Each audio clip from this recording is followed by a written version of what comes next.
nous appelons Fouad Genen, Enterprise Solution and Business Development chez Jay-Z, Younes Grar, expert TIC, Souhil Gessoum, General Manager de Smart Drilling Operation, Mouloud Khalif, consultant international, SPG Advisory Genève, Suisse, et Rima Azouz, CCO, Chief Commercial Officer chez Icosnet. Veuillez vous installer, messieurs, dames.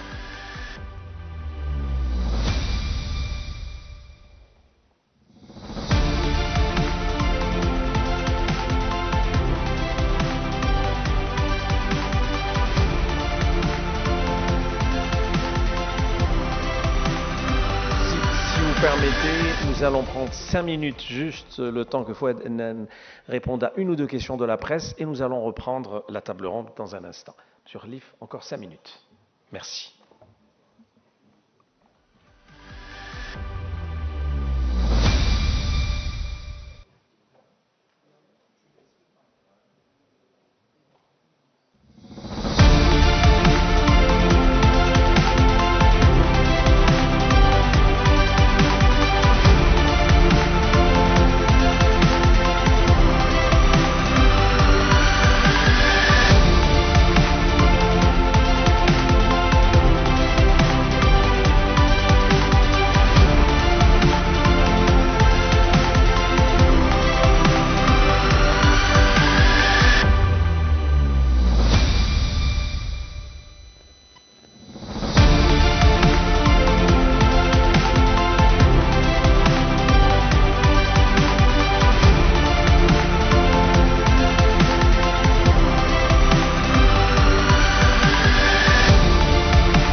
Rebonjour, toutes nos excuses pour ce petit retard de 5 minutes dû, vous imaginez bien, au départ des ministres, à la conférence d'annonce exclusive à laquelle nous venons d'assister de Jay-Z. Donc il y a un peu on va dire, de bousculade à la sortie. Il fallait un peu gérer ça. Merci pour votre compréhension. Donc je rappelle mon fameux premier panel. Donc Younes Grar, Sohil Gessoum, Mouloud Khalif et Rima Azouz. Je vous en prie, veuillez vous installer. Younes Grar est expert TIC, Sohil Gessoum est General Manager de Smart Training Operation. Mouloud Khalif est consultant international SPG Advisory qui vient de Genève en Suisse, et puis Rima Azouz, Chief Commercial Officer chez Ecosnet. Veuillez prendre place, messieurs, dames. Nous attendons Fouad Gnen, qui est en train de faire ses déclarations à la presse à la sortie. Je profite de l'occasion pour vous afficher ce QR code. Vous n'avez, messieurs, dames, qu'à scanner avec vos téléphones portables. Vous allez être dans notre plateforme CTO Forum. Elle est très très simple d'utilisation. Il vous suffit tout simplement d'écrire votre question et nous allons répercuter quelques-unes à notre panel par la suite. Voilà.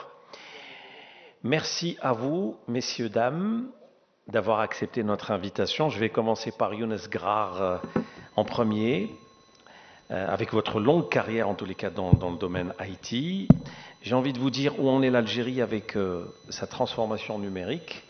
Depuis le temps qu'on en parle, quels sont selon vous aujourd'hui les éléments prioritaires pour qu'on devienne un hub régional? Je vous en prie, Younes Grar. Salam alaikum. Merci pour l'invitation, surtout avec un panel aussi riche. Donc, je fais une petite introduction. Là, je laisse la parole aux acteurs sur le terrain. C'est vrai, depuis des années, on bataillait pour qu'on ait une infrastructure qui puisse supporter n'importe quelle stratégie de transformation digitale. Si on revient en arrière, ça fait quelques 20-25 années, c'est vrai qu'on était minoritaire et de l'autre côté, la résistance était rude et on faisait passer les messages difficilement. Convaincre des gens qu'on a besoin de 1 mégabit pour se connecter à Internet, ce n'était pas facile.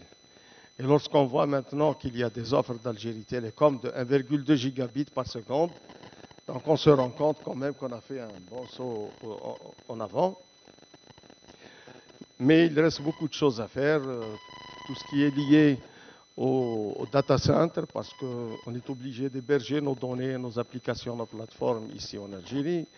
Et tout ça a besoin d'une infrastructure fiable, mais aussi on a besoin que cette infrastructure et ces données soient bien sécurisées pour éviter les mauvaises surprises, surtout que ces guerres cybernétiques, on entend parler beaucoup. Donc il y a des choses qui doivent se faire, mais je pense qu'on est arrivé à un point où nos entreprises ont leur mot à dire, ont un rôle à jouer pour mettre en place cette infrastructure. Il y a des choses qu'on sait faire, que nos entreprises savent faire. Donc, ce n'est pas la peine de faire appel à des entreprises étrangères. Mais là où il y a une certaine technologie de pointe qu'on ne maîtrise pas, on est obligé de se frotter à ces grandes entreprises étrangères, chinoises, européennes, américaines. Il faut diversifier nos solutions pour qu'on préserve notre indépendance et notre souveraineté numérique. Et tout ce qui va avec l'infrastructure, c'est sa gestion, sa maintenance. Donc on a besoin de ressources humaines, on a besoin de compétences dans ces domaines assez pointus. Et on est obligé de suivre ces technologies.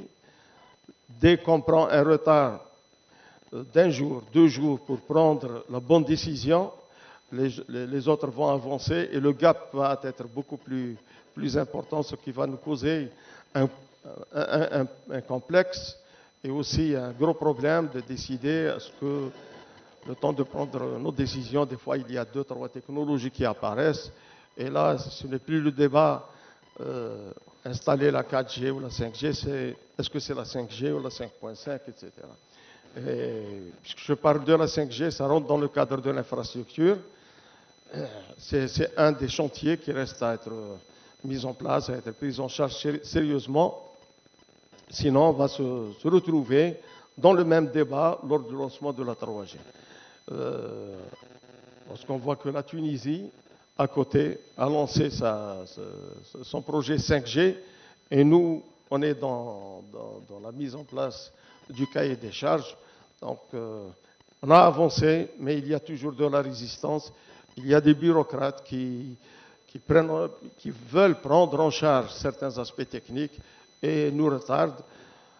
La bataille continue et je pense que les différents acteurs du numérique et des télécoms sont conscients et il faut qu'ils activent plus et multiplient plus d'efforts pour gagner cette bataille de transformation digitale. Très bien, merci pour cette belle introduction. Younes Gra, Souheil Gessoum, vous êtes dans le secteur oil and gas et j'ai bien envie de vous poser la question concernant justement ce secteur et dans quelle mesure justement la modernisation des infrastructures de numérisation ou numérique peut-elle influencer dans la transformation des industries et particulièrement oil and gas.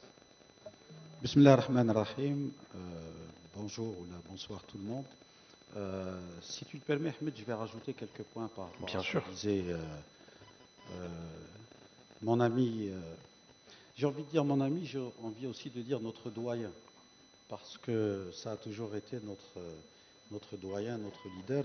Il y a eu en Algérie plusieurs phases, et il y a eu une phase très importante qui était la phase de la création de l'identité numérique, donc tout ce qui est NIM, passeport biométrique, carte d'identité biométrique, etc. L'architecte de ce projet, c'est M. Abdelzak Hanni qui est là. Il a fait un excellent travail. Beaucoup de gens ne le savent pas, mais c'est vraiment lui qui a fait ce travail et qui a posé le socle de tout ce qui est digitalisation en Algérie. Alors il faut savoir que ces dernières années, cette digitalisation s'est accélérée. Elle s'est accélérée à un rythme assez intéressant. Quand nous voyons par exemple que la bande passante internationale était à 1,2 terabytes, que je ne dise pas de bêtises, et qu'aujourd'hui elle est à 9,8 terabytes, eh ben, c'est que nous avons avancé à grands pas en termes d'infrastructure. Nous avons un cloud national qui est lancé, nous avons beaucoup de data centers, nous avons quelques sociétés de cloud privées très timides, mais bon, il y en a quelques-unes, pas suffisantes. Il y en a qui ne sont pas aussi timides que ça. Excuse-moi, je sais que... Bon. Mais en fait, l'idée générale, c'est que nous sommes en train d'avancer. La question que nous devons nous poser, avançons-nous au rythme que nous souhaitons? Et là, je pense que nous sommes tous d'accord pour dire que non, nous n'avançons pas au rythme que nous souhaitons, non pas parce que nous n'avançons pas au rythme que nous souhaitons, mais tout simplement parce que nous sommes tellement ambitieux que nous avons envie d'aller encore plus vite. Nous avons envie d'avoir un registre de commerce en un clic de souris, nous avons envie d'avoir notre passeport, notre carte d'identité en un clic de souris, même si dans ce domaine nous sommes très en avance par rapport aux voisins, je sais de quoi je parle dans ce domaine. Nous avons besoin d'avoir une autorisation, un agrément dans l'investissement, dans la production en un clic de souris. C'est ce que j'appellerais la vraie digitalisation. Le jour où nous serons là, ben nous dirons voilà, nous avons bien avancé. Et là, la réflexion sera autour de comment la machine, grâce à l'IA, prendra le relais et nous apportera les réponses ou les décisions électroniquement sans intervention humaine. Là, nous serons encore à une phase qui serait vraiment extraordinaire. Donc aujourd'hui, nous en sommes encore à la phase interconnexion. Beaucoup de bribes de digitalisation existent. L'interconnexion totale de tous ces systèmes n'est pas encore là. Et c'est là où nous avons un travail à faire. La troisième étape, bien évidemment, sera l'étape de l'intégration de l'intelligence artificielle dans nos décisions. Alors pour revenir à ta question, Ahmed, si je prends l'exemple du secteur pétrolier que je connais assez bien, alors il y a pas mal d'infrastructures, mais je dirais que ce sont des infrastructures, n'utilisez pas le terme dans un sens IT, mais des infrastructures assez hétérogènes, qui ne sont pas homogènes. Je ne vois pas de stratégie globale pour la construction de data centers pas de data centers, de stratégie IT dans un sens large. Donc nous avons des data centers, nous avons des PC, nous avons des réseaux, nous avons des systèmes de sécurisation, mais tout cela, je ne vois pas que ce soit bien homogénéisé dans le cadre d'une stratégie globale bien définie. Donc nous avons encore du travail à faire. nous voyons encore dans nos sociétés pétrolières des gens arriver avec un flash disk et mettre un flash disk sur un PC, ce qui est complètement aberrant. Je vous assure que c'est aberrant. Mais nous le voyons encore. Pourquoi? Parce qu'il n'y a pas de solution alternative à cela qui ait été construite. Donc il y a encore du travail à faire, même si nous avançons dans le bon sens. D'accord. Encore une fois, le QR code s'affiche pour scanner et poser vos questions via notre plateforme CTO Forum. N'hésitez surtout pas à poser toutes les questions qui vous viennent à l'esprit. Mouloud Khelif, pour ce qui est de l'attractivité à présent du marché algérien, comment justement on peut aujourd'hui lever les différents leviers afin justement d'attirer un maximum d'investisseurs internationaux? Alors, d'abord, salam alaikum. Merci pour l'invitation. Et pour rebondir, excellente question, pour rebondir un petit peu à ce que mes amis viennent de dire, il y a plusieurs niveaux de réponse. Le premier niveau, peut-être, c'est cette idée de coordonner ce que Sohil vient de dire, d'avoir une vision stratégique. Alors, moi, on me dit qu'il y a une stratégie nationale de numérisation en Algérie. Personnellement, je ne sais pas. Moi, personnellement, je ne l'ai pas encore... je ne l'ai pas vue, mais je sais qu'elle existe, il y a une stratégie. Donc peut-être pour attirer des investisseurs étrangers, ou plutôt de l'investissement étranger, qui n'est pas forcément étranger d'ailleurs. On peut imaginer aussi notre communauté nationale à l'étranger qui serait intéressée, qui est intéressée, j'en fais partie, qui est intéressée à regarder donc, le marché algérien et pourquoi pas contribuer au développement justement de cette stratégie numérique. Il faudrait que cette stratégie soit publiée, qu'elle soit disponible, et qu'on puisse aussi, pourquoi pas, la critiquer ou l'enrichir, on va dire ça comme ça. Donc ça, c'est le premier niveau de réponse, parce que je pense que sans stratégie, le risque, c'est d'avoir des stratégies individuelles. Autrement dit, chaque département ou chaque organisation va finalement développer sa propre théorie et sa propre pratique. Et là, on va avoir des problèmes de coordination, des problèmes d'interopérabilité également. Et ça, c'est plus néfaste, en fait, parce qu'on va prendre beaucoup de retard. Donc ça, c'est la première chose, avoir une stratégie qui soit bien claire pour que toutes les actions et tous les efforts dans le domaine de la digitalisation soient intégrés dans cette stratégie. Alors, le deuxième niveau de réponse, pour moi, c'est de la communication et du marketing. Je m'explique. On a beaucoup d'atouts en Algérie, on a beaucoup d'avantages comparatifs. Alors, ils ont été mentionnés depuis ce matin. On a un avantage en termes d'énergie, le coût de l'énergie. C'est vraiment quelque chose de très important pour les entreprises étrangères. Je ne sais plus qui a mentionné ça. Dans certains États américains, on n'a plus le droit d'ouvrir des data centers, parce que ça, notamment des data centers IA. Donc, ça consomme énormément d'énergie. On a des avantages en termes d'énergie. On a aussi, je ne sais plus combien de dizaines de milliers d'ingénieurs et d'ingénieuses algériens qui sont formés dans les STEM, hein, dans toutes les technologies de l'information, mathématiques, etc. On a 5 écoles d'élite à Sidi Abdallah dont personne ne parle. Donc, on a besoin aussi de faire un petit peu plus de marketing, de communication vers l'extérieur en disant hey, c'est nous l'Algérie, on n'est pas juste dans le oil and gas, on a aussi une posture technologique, nous avons des avantages, venez investir chez nous. Et ça doit être une stratégie, ça doit être pensé. Alors ça peut être au niveau du ministère des startups, ça peut être au niveau du ministère des postes et télécommunications, ça peut être aussi le travail du ministère du commerce extérieur, parce qu'on parle maintenant de commerce extérieur.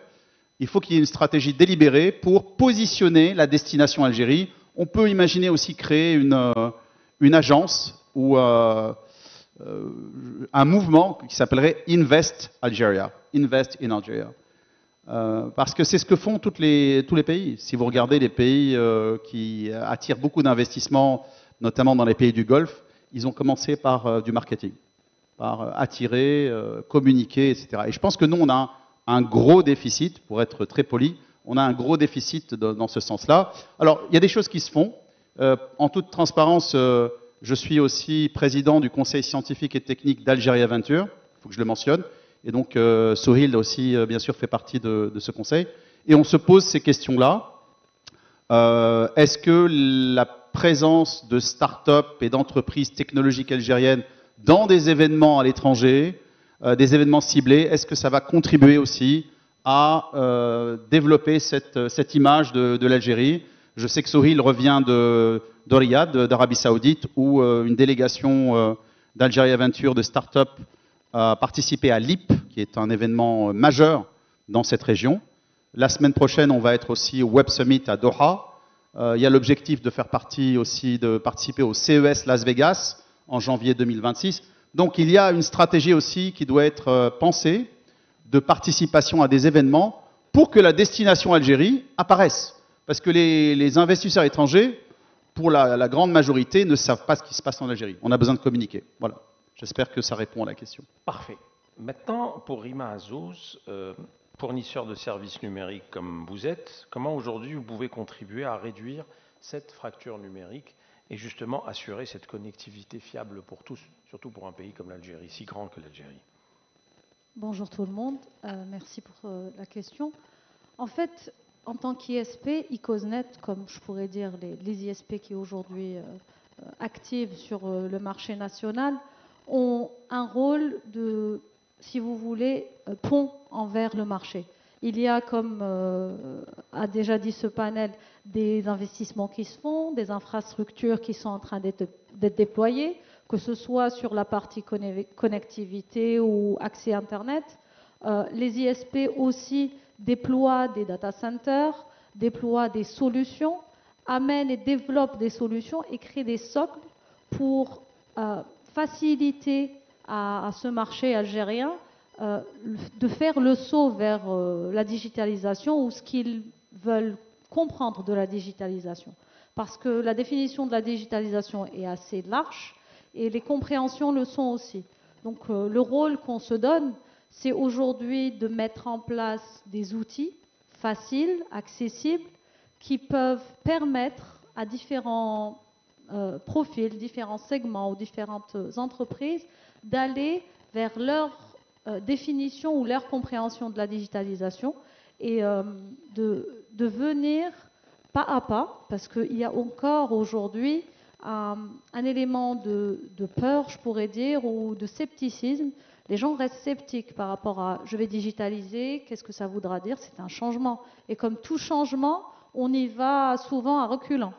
L'Algérie ne fait pas l'exception. Notre marché, en termes de maturité ou en termes d'engagement vers cette digitalisation, est dans un chemin.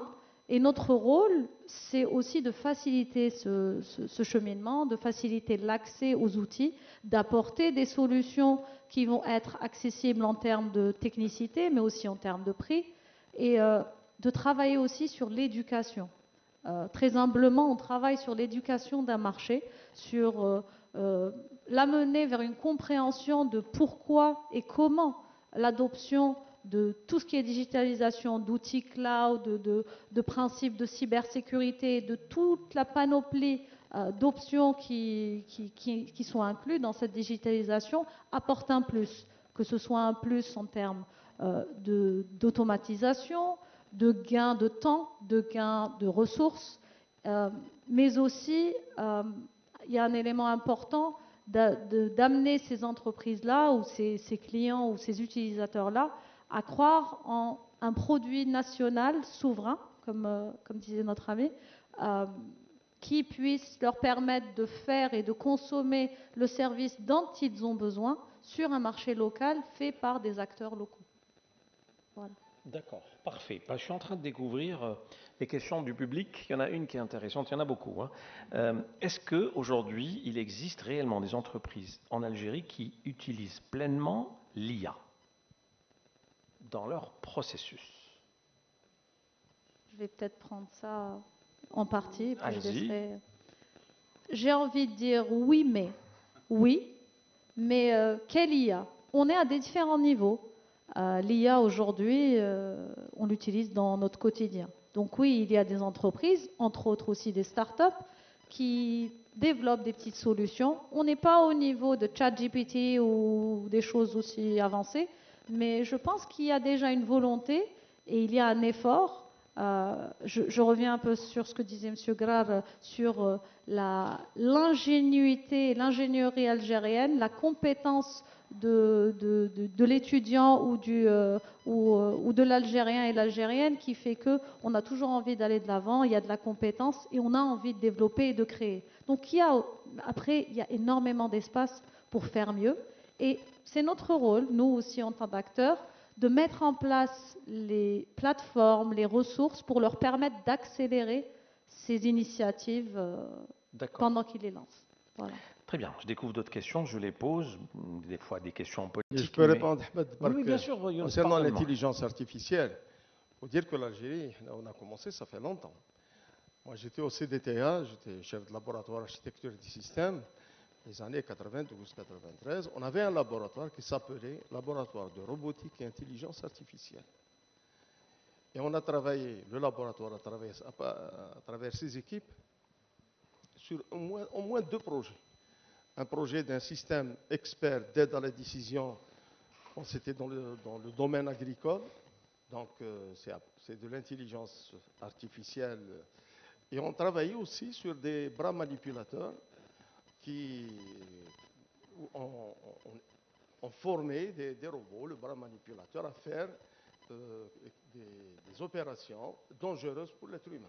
Donc on était en avance, on suivait ce qui se faisait à travers le monde, mais malheureusement, on n'avait pas cette vision, cette stratégie pour suivre dans cette lancée. Ça change. Et le gros problème qui se posait les années 90, c'était ce qu'on appelait, une émission, la fuite des cerveaux. C'était un problème. Nos chercheurs, parce que c'était mal évalué, mal valorisé en Algérie, donc ils étaient obligés de quitter. C'était les années 90, les gens allaient aux États-Unis, aux Émirats, etc. Et apparemment, le problème reste le même. Toujours, nos compétences sont mal valorisées, donc ils sont obligés d'aller ailleurs. Et là, il faut trouver des solutions réelles à ce problème. On ne peut pas construire une stratégie de transformation digitale si on la met entre les mains d'étrangers, parce que nos Algériens, ne trouvent pas de travail ici. Donc c'est un problème à régler.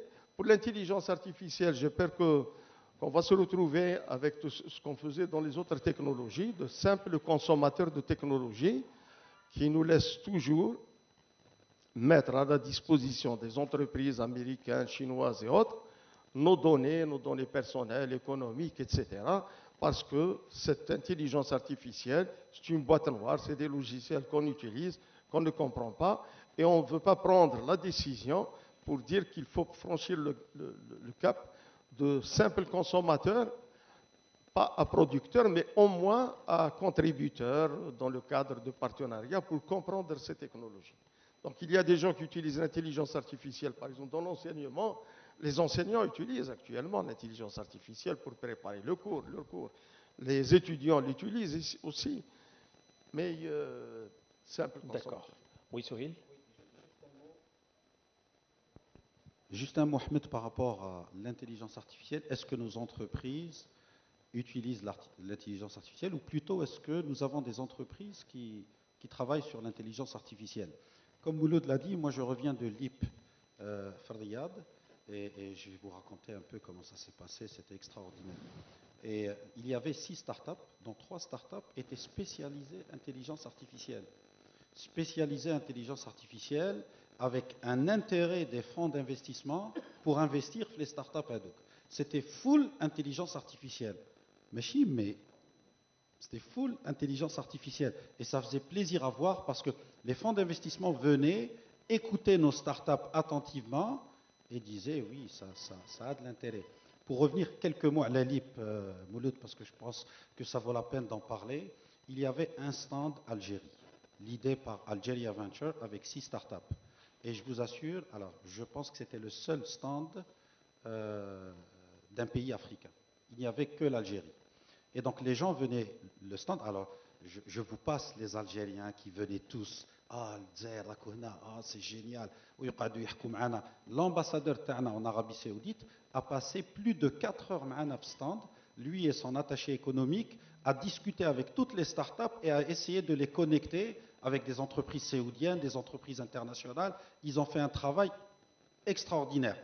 On a les étrangers, ah, Algérie, vous faites ça, les startups font ça. Oui, oui, nous faisons ça, oui, nous faisons ça. Ne vous trompez pas. Les franco-algériens venaient, on en a marre de la France, comment vous pouvez nous aider, comment on peut faire pour venir en Algérie? Je vous assure que j'en ai la chair de poule à raconter tout ça, mais c'était une expérience émouvante, extraordinaire, et en étant avec l'endroit, vous savez ce que je me disais? Je me disais, eh bien, on est en train d'avancer. L'Algérie avance, et elle avance bien. Et l'IP était une expression extraordinaire de ce qui se faisait, à travers aussi une équipe d'Algeria Venture, je ne sais pas, il a disparu, qui a fait un travail extraordinaire. Vous avez vu, Thomas, des gens, tu as une entreprise publique qui travaille H24 sans arrêt. Eh bien, je l'ai vu, Philippe. Des entreprises publiques, mais je ne le vois pas souvent. Par contre, je l'ai vu, Philippe, je vous assure. H24, ils ont travaillé. Le photographe, il doit être là, Haroun. Il est tombé parce que là, s'il n'en pouvait plus, au bout de 24 heures, il n'en pouvait plus. Mais l'image de l'Algérie était extraordinaire. Jenny, un vice-président à Morgan Stanley, nous avons une école, intelligence artificielle, cybersécurité, nanotechnologie. Pourquoi est-ce que je recruterais des gens d'Algérie? Le Hind, ça me coûte moins cher. Non, le Hind, ça vous coûte aujourd'hui autour de $1000 l'ouahid. L'Algérien vous coûtera $1000, je m'en rachouche l'Algérien, mais si vous travaillez avec lui à partir de l'Algérie. Par contre, l'Algérien, he thinks out of the box. Le Hindi, fixé. Mais il ne le box. Vous allez découvrir des jeunes qui ont vraiment un sens de l'imagination extraordinaire. Voilà, j'en dirai pas plus. Parfait. Alors, on a un quart d'heure. Vraiment des questions intéressantes, donc je vais vous demander d'être assez bref. Tiens, ça c'est une question vraiment pour titiller Fouad Gnen apparemment. Quelle est la place du privé dans le marché du cloud? Pensez-vous que le premier client du pays, qui est le secteur public en l'occurrence, fera confiance aux acteurs privés du cloud? Je prends la plus difficile parce que je suis en retard, c'est ça. Voilà. Déjà, je m'excuse, hein, vraiment, je suis vraiment désolé d'être un peu en retard, mais en fait, je pense qu'il y a de la place pour tout le monde dans ce marché-là. Après, là, il y a deux choses dans la question. Il y a le secteur public en tant que, on va dire, provider de la commande sur le marché, et il y a le secteur privé qui est provider du service. Aujourd'hui, on le voit très bien sur d'autres technologies, que le secteur public consomme du privé.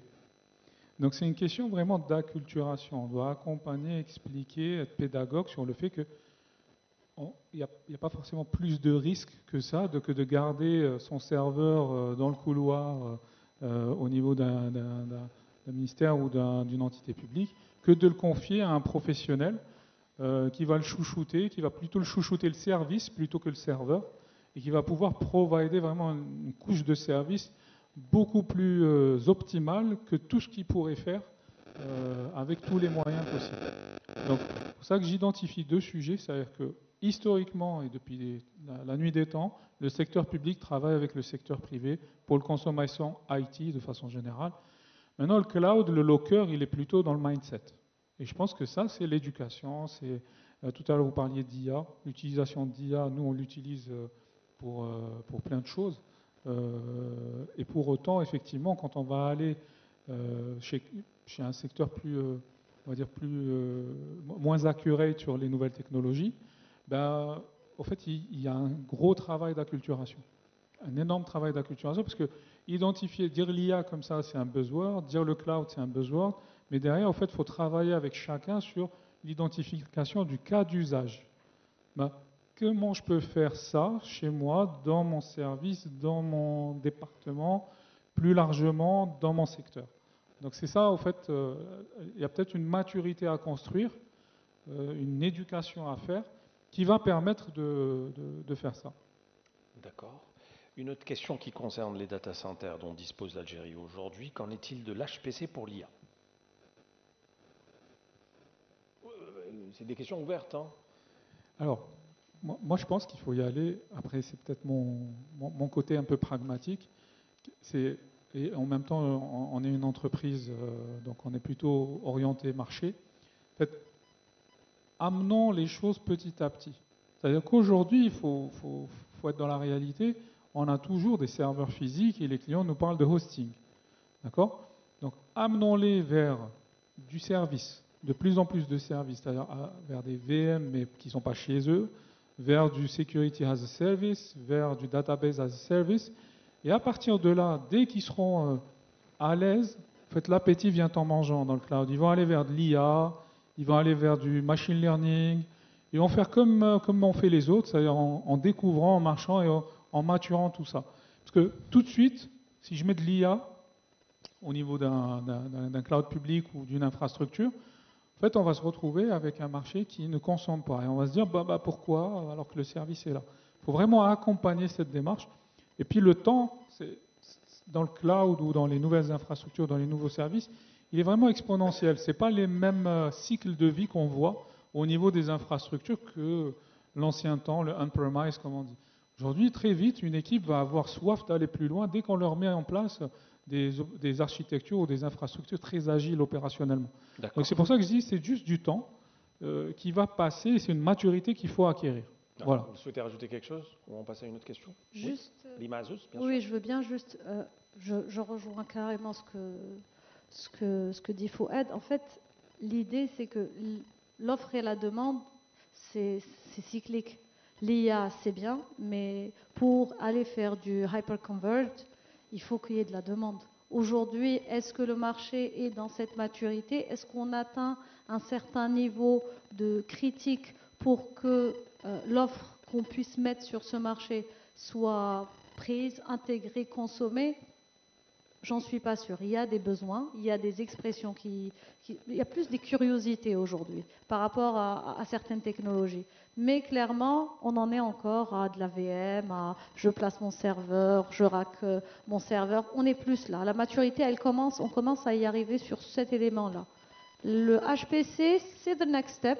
On va y venir, ça va venir timidement, même si les transformations dans le cloud ou dans la technologie en général se font de façon très rapide. Mais une chose amène l'autre. HPC, c'est peut-être un avenir, pas si loin, mais ce n'est pas tout de suite. D'accord. Est-ce qu'à votre avis, faciliter l'accès aux startups, au marché public, permettrait d'accélérer la croissance, comme c'est le cas par exemple aux États-Unis? On connaît la souplesse qu'a une start-up par rapport à une entreprise classique. C'est déjà fait, Ouloud. C'est déjà fait. Aujourd'hui, les startups ont la possibilité de signer gré à gré les marchés publics. Donc c'est publié, c'est acté. Tout secteur confondu? Tout secteur public confondu. Donc ça, c'est acté. Et je pense qu'effectivement, ça peut apporter beaucoup de croissance pour les startups et beaucoup de solutions pour les entités publiques. Juste un mot, Mohamed, si tu le permets. Nous avons beaucoup parlé de développement de la digitalisation. Il y a un point que nous n'avons pas abordé, ce sont les contraintes qui existent encore. Et tout d'un coup, Monia, ça l'intéresse ce que je vais dire, je sais. Il y a beaucoup de contraintes. Je citerai notamment tout ce qui est lié aux autorisations, aux agréments.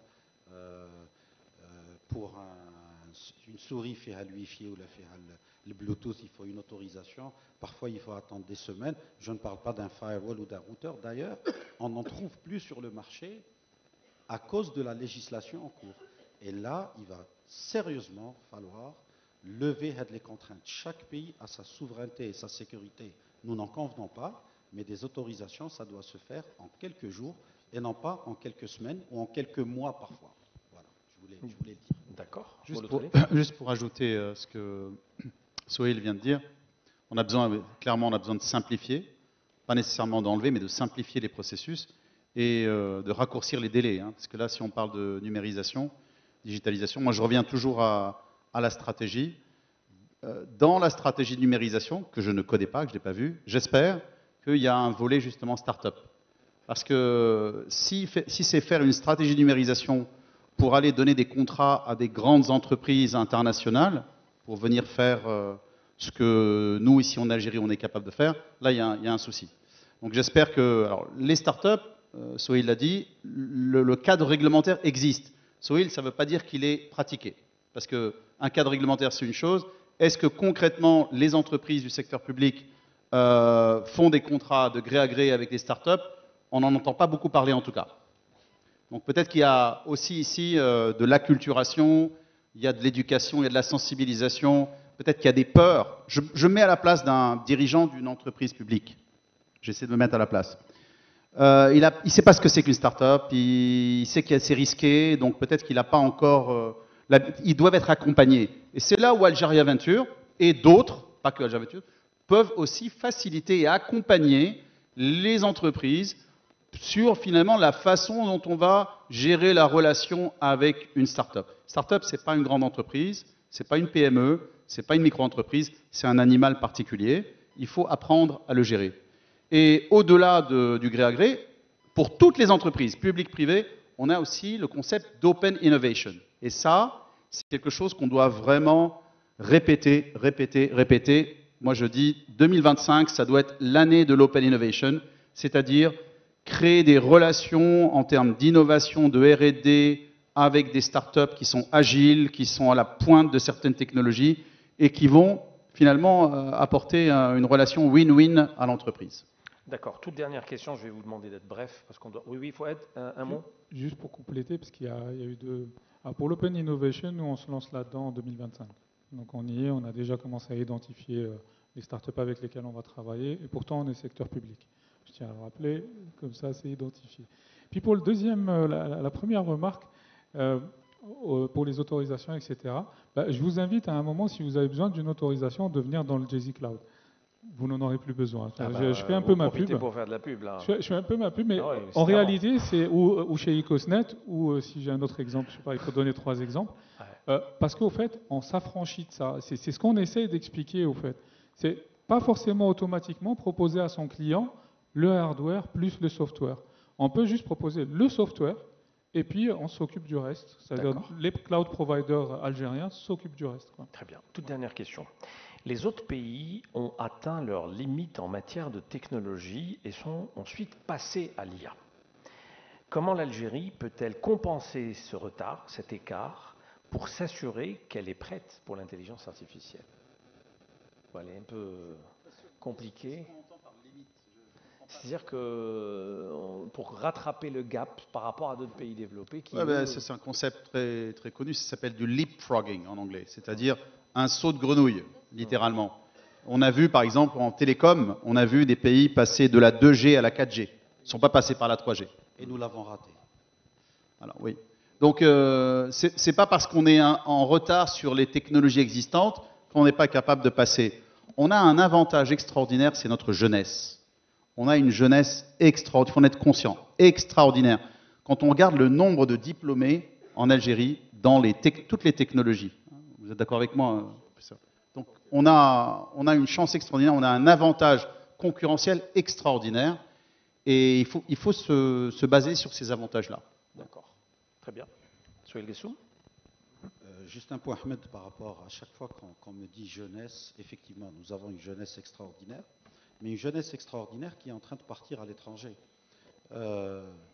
Plus de 90% de nos étudiants qui sortent de l'ESI partent à l'étranger. Aujourd'hui, il y a même une organisation à l'étranger qui fait venir les étudiants de l'ESI vers l'étranger.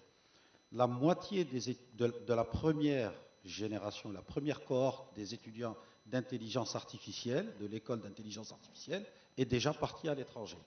Donc je lance un appel. Vraiment, c'est un appel du cœur. Il nous faut un plan Marshall vis-à-vis de ces étudiants.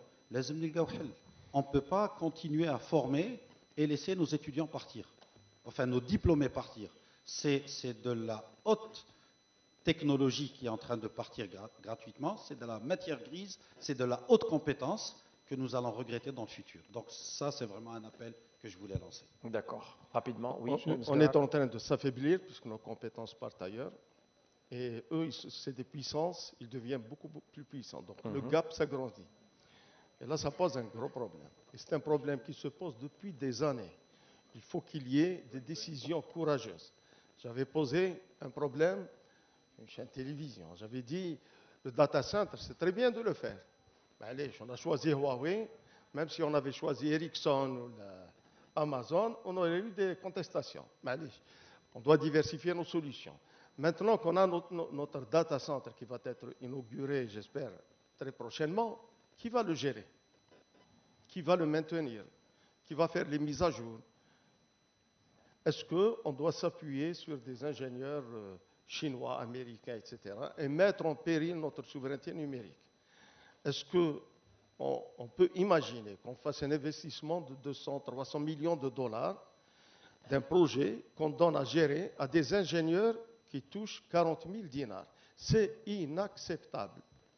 Ce n'est pas parce que ce pas des nationalistes, mais ils ne veulent pas devenir, entre guillemets, جايحين. يقول له انت روح لهي يعطيوك 2000 دولار قاعد هنا تدار في البلاد, ils ne savent pas ta valeur. Donc ils sont obligés de partir. Donc il faut prendre des décisions courageuses pour trouver des solutions pour ces compétences, pour les retenir. Sinon, on va se retrouver, se lancer sur des gros Toujours projets avec le même problème. et on n'arrivera jamais à être au moins un petit numéro dans cette technologie. Fouad Guinan, 30 secondes. Je vais me faire des ennemis avec ma réponse, mais je vais la faire quand même. En fait, arrêtons de focuser sur les juniors, parce que les juniors n'ont pas l'expérience des grands projets d'envergure. Moi, par exemple, mon exemple, je suis parti à l'étranger et je suis revenu. L'objectif, c'est aussi de ramener la diaspora pour qu'ils travaillent ici avec leur expérience. Parce que vous pouvez garder un junior, vous lui donnez 200 000 dinars si vous voulez. Qu'est-ce qu'il fera sur des projets d'envergure, comme on dit, de HCN ou autre? Il ne saura même pas. Moi, je suis sorti de Bebzoua et pour autant, je n'ai jamais vu un routeur à Bebzoua. Peut-être que ça a changé depuis, mais voilà, il faut qu'on se le dise aussi. Par contre, aujourd'hui, avec l'expérience à l'international, et parfois, faut être ouvert à ça, que les étudiants, au contraire, peut-être qu'il faut leur mettre en place un cursus à l'international pour qu'ils reviennent avec le bon salaire. Parce qu'entre nous, tous les opérateurs qui sont là, quand un junior sort de l'école, vous allez lui proposer entre 50 000 et 70 000. Par contre, quand un expert revient avec 10 ans d'expérience, parce que vous savez qu'il est valuable, vous allez lui proposer un autre salaire. Donc, on va dire qu'à un moment, il faut vraiment se poser et se dire que ce n'est pas que les juniors ou la jeunesse. La jeunesse doit se faire et les voyages font la jeunesse, comme dit l'adage. Et à partir de là, profitons aussi de ramener notre intelligentsia qui est dans les autres pays, qui a fait profiter les autres pays, pour les opportunités d'ici. Et c'est eux qui vont ramener le capital pécunier avec le vrai projet à vendre à l'exchange, qui va ramener les salaires qu'on va pouvoir améliorer. Donc moi j'ai une autre vision, mais c'est voilà. Bah, ça c'est à partager. Juste pour rebondir sur ce que rapidement on dit, s'il vous plaît. Je pense que c'est la responsabilité de tous, autant public que privé, de faire grandir cette jeunesse. On peut aller chercher des gens compétents, mais je pense que faire grandir ceux sur lesquels on a investi, qui sortent d'école, c'est énormément, il y a énormément d'avantages à le faire. Je peux vous dire que chez nous, chez Icosnet, énormément d'étudiants passent, que ce soit en stage, en première expérience, et on a vu chez nous des gens grandir, apprendre, mais il faut quand même investir et donner, comme tu disais, à ces gens-là des vrais projets concrets. Pas sur juste des actions répétitives. Déployer des vrais projets, et il faut peut-être effectivement avoir les moyens ou se donner les moyens en tant qu'écosystème ensemble pour mettre en place ces projets et permettre à ces gens de vouloir rester. D'accord. Sohil. Ou revenir, oui. Fouad, ce n'est pas une autre vision que tu as développée. Au fait, nous sommes pour faire revenir, mais à fond, aider à faire revenir les gens qui sont là-bas, pour aider aussi les gens qui sont nouveaux diplômés ici. Le but, c'est de faire monter en puissance les nouveaux diplômés, mais aussi de faire revenir les gens qui sont à l'étranger pour qu'ils aident aussi au développement du pays. On a deux exemples. Fouad est revenu. Mouloud Dawi Aoun Lillah fi Sabilillah, très bien, pour l'Algérie. Vous savez, il y a énormément de gens là qui sont là de l'étranger, qui sont là pour aider l'Algérie. Je pense qu'on a besoin de tout le monde. On a besoin de tout le monde. Voilà. Merci. Très bien. C'est la conclusion. Merci. Applaudissements pour ce premier beau panel. Merci à vous.